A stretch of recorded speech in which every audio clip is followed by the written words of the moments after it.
Este é um trabalho voluntário, sem fins lucrativos, que oferece livros gravados em MP3 para aqueles que não têm condições de ler livros impressos. Para ouvir este e outros livros gratuitamente na íntegra, acesse nosso canal e leia as instruções na aba Sobre.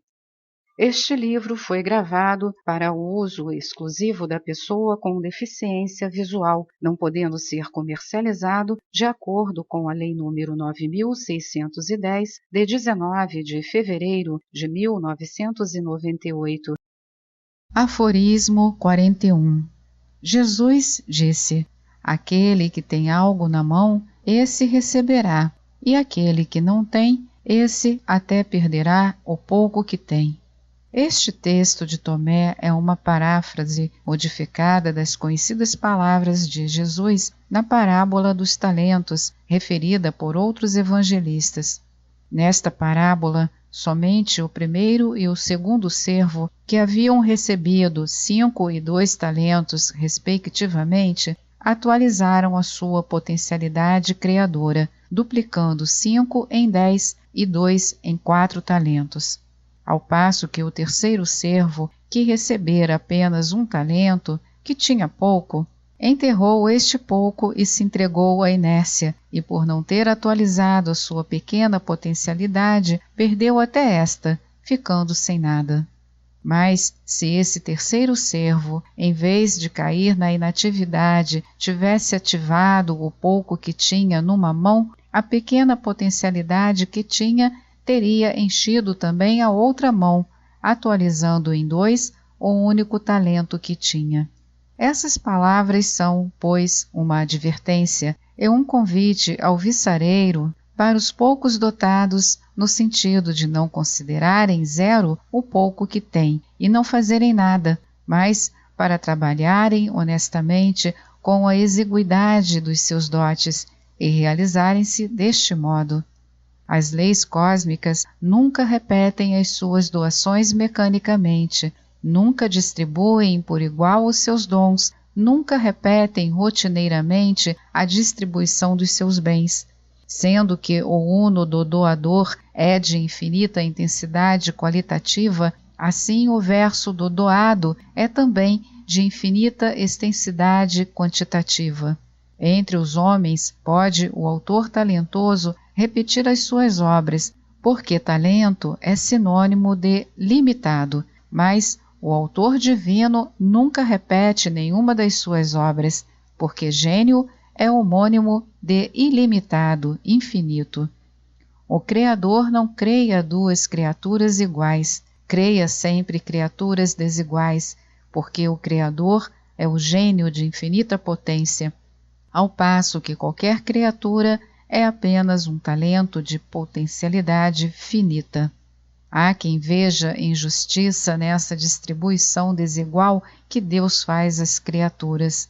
Certas sociedades espiritualistas fazem depender essa desigualdade das criaturas de merecimentos ou desmerecimentos de uma existência anterior. Apelam para créditos ou débitos da criatura, porque não admitem desigualdade de distribuição por parte do Criador. Essa suposta justiça, porém, não existe. Deus não tem acima de si um supremo tribunal ao qual deva prestar contas de seus atos. Se Deus dependesse de uma instância superior, deixaria de ser Deus. Nem tampouco deve às criaturas essa suposta igualdade de distribuição, porque nenhuma criatura tem direitos perante o Criador, o qual, neste caso fictício, teria obrigações para com a criatura. Deus não faz algo por ser justo, mas tudo que Deus faz é justo, porque Deus o faz. Deus não é justo, mas é a própria justiça, e tudo que a infinita justiça faz é ipso facto justo. Tudo o que o Uno dá ao verso é graça, e não merecimento. Aforismo 42. Disse Jesus a seus discípulos: sede transeuntes. Esta mensagem de Jesus consta somente do Evangelho do apóstolo Tomé. Paulo de Tarso escreve aos cristãos do primeiro século: Não temos aqui morada permanente, somos peregrinos na terra, a nossa pátria é o céu. Viver na consciência da transitoriedade da vida terrestre preserva o homem de querer estabelecer-se aqui em caráter definitivo, de querer erguer suntuosos palácios e mansões maciças à beira da estrada da vida, em vez de se contentar com modestas choupanas ou barracas de nômades. Como os hebreus durante os 40 anos da sua peregrinação pelo deserto entre o Egito e Canaã, não nos convém firmar residência sólida e definitiva em parte alguma. Somos apenas transeuntes. O nosso próprio corpo não é habitáculo fixo. Daqui a pouco, o material dele voltará para quem o emprestou por alguns anos ou decênios. Voltará para a natureza da onde veio. O nosso corpo não é nosso, é da natureza. Nele não existe nada que não exista na terra, nas águas ou no ar. Quando o corpo é sepultado, volta à terra lentamente. Quando o corpo é cremado, volta ao ar rapidamente, sobrando apenas um punhado de cálcio que o fogo não pôde consumir. O nosso espírito, porém, não é sepultado nem cremado. O espírito não é meu, o espírito sou eu. O eu não volta à natureza material porque dela não veio. O eu volta para a divindade, da onde veio. Mas a criatura criativa, que é o homem, não deve devolver ao Criador a alma assim como a recebeu. Minerais, vegetais e animais, sim, devolvem a Deus o que de Deus receberam, tal qual, porque não podem fazer outra coisa, não têm poder criador. Mas o homem não deve devolver a Deus o que de Deus recebeu. Isto seria ser servo mau e preguiçoso. Para que o homem seja servo bom e fiel, tem de devolver a Deus o que de Deus recebeu, mais outro tanto que ele mesmo criou. Quem recebeu 5 talentos deve restituir 10. Quem recebeu 2 talentos deve restituir 4. O homem não é apenas uma criatura criada, ele é uma criatura criadora. Quem pode, deve, e quem pode e deve e não faz, cria débito, e todo débito gera sofrimento. O homem que não se criar mais do que Deus o criou, tornar-se-á devedor, culpado, e toda a culpa, cedo ou tarde, provoca sofrimento, que é a reação das leis cósmicas contra o devedor. A única razão de ser da nossa encarnação terrestre está em criarmos, durante o nosso estágio terrestre, algo que Deus não nos deu, sermos criadores. Ser criatura criadora é ser semelhante ao Deus Criador. Somos peregrinos, imigrantes em trânsito, com visto temporário. Durante a nossa permanência em terra estranha, devemos despertar e ativar a nossa consciência cósmica e regressar para a alma do universo, mais ricos do que dela emigramos. Sejamos transeuntes.